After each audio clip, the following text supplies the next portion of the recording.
My name is Rian, and I used to work as a library assistant at my school. At first, I thought it was just a simple task organizing books, keeping records, and cleaning the shelves. But soon I realized something strange about this library. The school library was old, its towering wooden bookshelves covered in dust. The air was always cold even during the hottest days. The lights flickered often, and no matter how many times they were repaired, they never stayed fixed for long. But the most unsettling thing was the feeling of being watched. Have you ever felt eyes following you even when you were alone?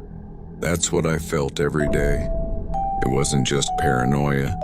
There were times when I saw shadows moving between the bookshelves.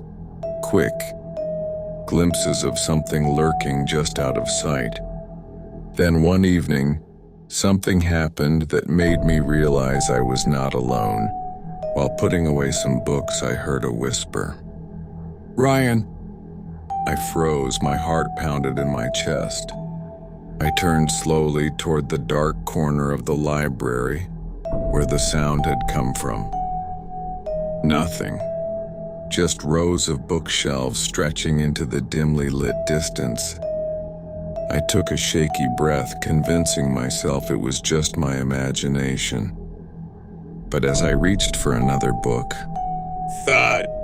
A book fell from the top shelf by itself. I jumped back, staring at it. The book was thick, covered in black leather, and completely titleless. It looked ancient, its pages yellowed with age. I bent down to pick it up, and then I saw them. Between the gaps in the bookshelves, a pair of glowing eyes stared at me from the darkness.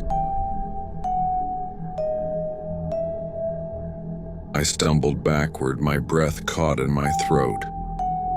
When I looked again, the eyes were gone.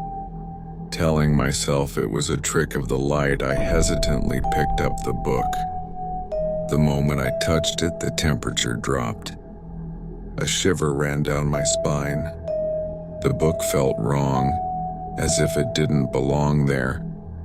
I hesitated, then opened the cover. The first page was completely blank, except for a few dark stains like old dried blood. I quickly flipped to the next page, and then... crash! Books from an entire shelf behind me suddenly toppled over. I spun around, my pulse racing. No wind, no open windows. Someone or something had knocked them down. Then I heard it again. "You shouldn't be here." A whisper, right behind me. I felt breath on my neck. I turned around as fast as I could, but nothing was there. I ran out of the library, leaving the books scattered on the floor. That night, I couldn't sleep. The feeling of being watched never left me. And then, the real horror began. The next morning, I went straight to the school janitor, Mr. Darman.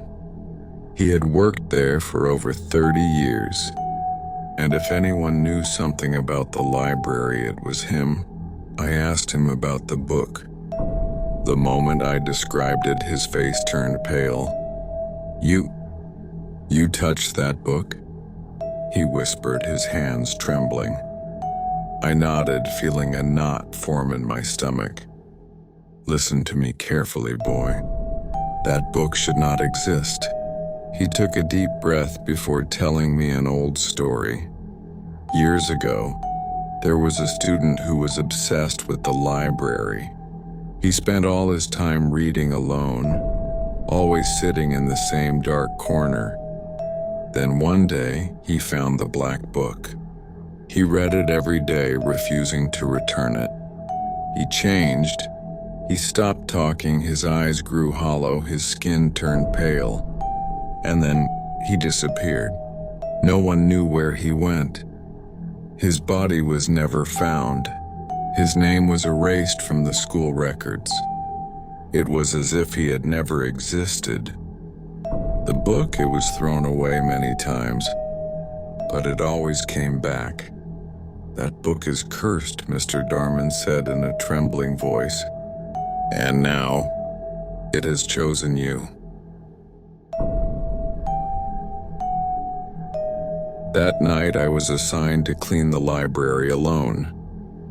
I didn't want to do it, but I had no choice. As I placed books back on the shelves, I felt the same presence lurking in the shadows. I ignored it, trying to focus on my work.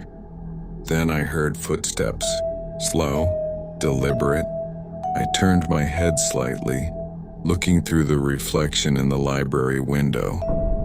Behind me, a pale child was standing between the bookshelves. His eyes were pure black, his skin sickly white.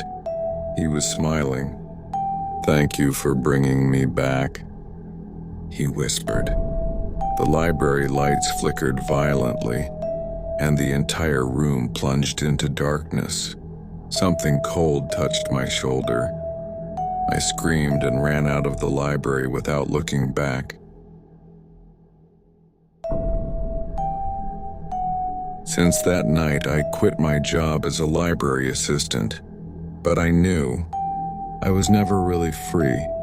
Even now, whenever I pass by the library, I feel it. The whispers, the presence, and sometimes when I glance through the window, I see him, the pale child, standing in the darkness, smiling. And the black book? It's still there, waiting for the next person to open it.